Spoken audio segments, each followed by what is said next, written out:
You know, the great follower of Channel 1970 Sabres fan did the caricature of me that you're viewing right now.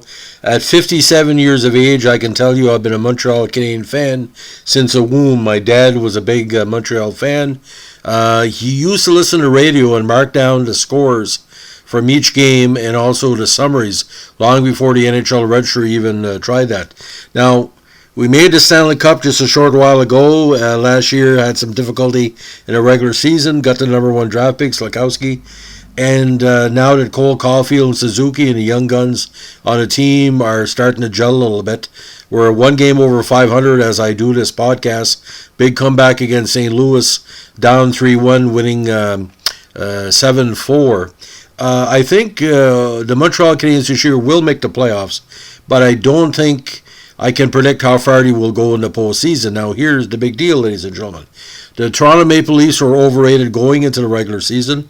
The Montreal Canadiens are underrated. Toronto's been struggling.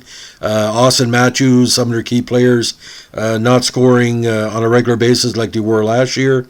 I think what's going to be happening, ladies and gentlemen, with all the pressure on the Maple Leafs, some people predict they're going to win the Stanley Cup this year despite the fact they haven't won the playoff series past the first round in over a decade and only won the last 2 decades. How can I say this carefully? The NFL prognosticators don't say that the Cleveland Browns or the Cincinnati Bengals are going to be consistent every year. It'd be like the NFL ESPN commentators say the Cleveland Browns are the preseason Super Bowl favorite because they have the most misguided fans. Now, Toronto Maple Leafs, again, I really don't know if the media is hurting them. I really think that if they had no media coverage, let's say they were based out west, but the big factor going on early part of the season is Arizona. Will Arizona finally give it up and the Coyotes will be moved to Quebec City or another Canadian area to give that big rivalry that Toronto needs? Could it be Hamilton? Could it be Quebec City? Could it be the Maritimes? You never know. Crazy things have happened. Well, I know, ladies and gentlemen, when I saw the caricature, 70 Sabres fan did that, I thought of myself as a young child before I had long hair, before I had a beard, before I even had glasses. And I would wake up on Sunday mornings after Montreal had won another game, especially the 76, 77, 78, and 79 season, and the calmness would be over me because being a Montreal fan makes you proud. Being a Toronto Maple Leaf fan does not make you proud because, people ask me why. This is kind of a commentary on why I'm a Montreal fan and why I take that significance.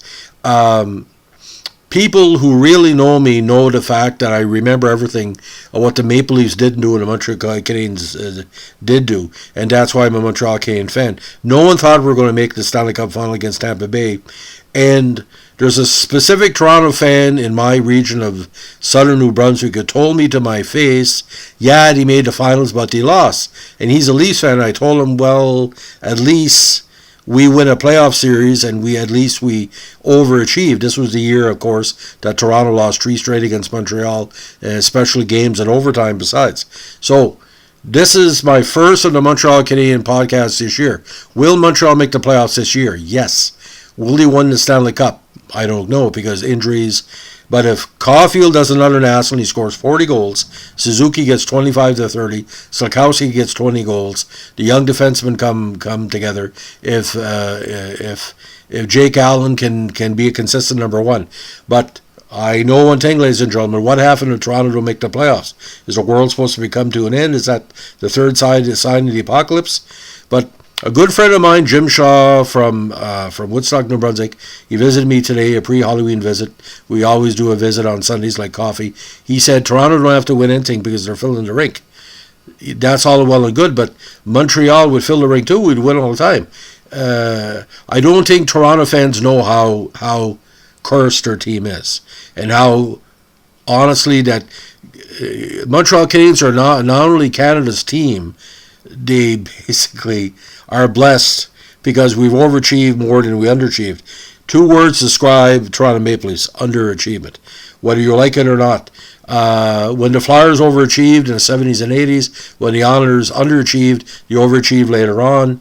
Quebec Nordiques underachieved for years, and then they overachieved in Colorado. There's ebbs and flows, but Toronto, for years, has not reached their potential, despite the millions of dollars and the great players they picked up, and the Doug Gilmour years. Again, when you win a cup, and it may never happen, does that make up for the 55 years?